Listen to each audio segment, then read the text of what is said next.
anak soleh-soleha. Bagaimana kabarnya kalian hari ini? Mudah-mudahan tetap dalam keadaan sehat walafiat ya. Amin ya robbal alamin. Dan tetap semangat dalam belajar ya. Nah, untuk pembelajaran MTA materi Al-Quran hadis ya, yang minggu lalu sudah Al-Quran, sekarang berarti hadis ya. Minggu lalu kita sudah belajar tentang isi hadis ya, hadis tentang niat dan artinya. Nah, untuk hari ini kita akan belajar penjelasan hadis tentang niat ya, atau isi kandungan hadis tentang niat. Nah, simak pembahasan hadis tentang niat ya. Baiklah anak-anak hebat, pelajaran yang terkandung dalam hadis tentang niat yang pertama adalah niat adalah syarat diterima atau tidaknya suatu amal perbuatan, dan amal ibadah apapun hanya mendatangkan pahala jika didasari niat karena Allah Ta'ala. Yang kedua, waktu pelaksanaan niat ialah pada saat dimulainya suatu ibadah atau amalan, dan tempatnya niat adalah di dalam hati. Yang ketiga, ikhlas dan menunaikan niat semata-mata karena Allah Ta'ala. Itu dituntut pada semua amal saleh dan ibadah. Yang keempat, seorang mukmin akan diberi pahala atas amalnya berdasarkan kadar niatnya. Pelajaran yang kelima yaitu semua perbuatan yang bermanfaat dan mubah jika diiringi niat mencari ridho Allah maka bisa bernilai ibadah yang berpahala. Yang keenam, yang membedakan antara ibadah dan perbuatan biasa adalah niat ketika melakukannya.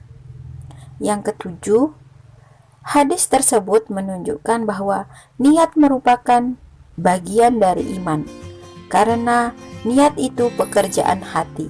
Sedangkan arti iman menurut pemahaman Ahlus Sunnah wal Jamaah adalah membenarkan dalam hati, diucapkan dengan lisan, dan diamalkan dengan perbuatan. Nah anak-anak, kesimpulannya adalah niat adanya di dalam hati dan tidak terlihat, karena yang mengetahui niat kita adalah Allah, sedangkan orang lain tidak mengetahuinya. Nah anak-anak soleh dan solehah, contoh dalam kehidupan sehari-hari adalah barang siapa yang melaksanakan sholat, zakat, puasa, dan melakukan seluruh amalannya ikhlas karena Allah Subhanahu wa Ta'ala, maka akan diterima di sisi Allah Subhanahu wa Ta'ala.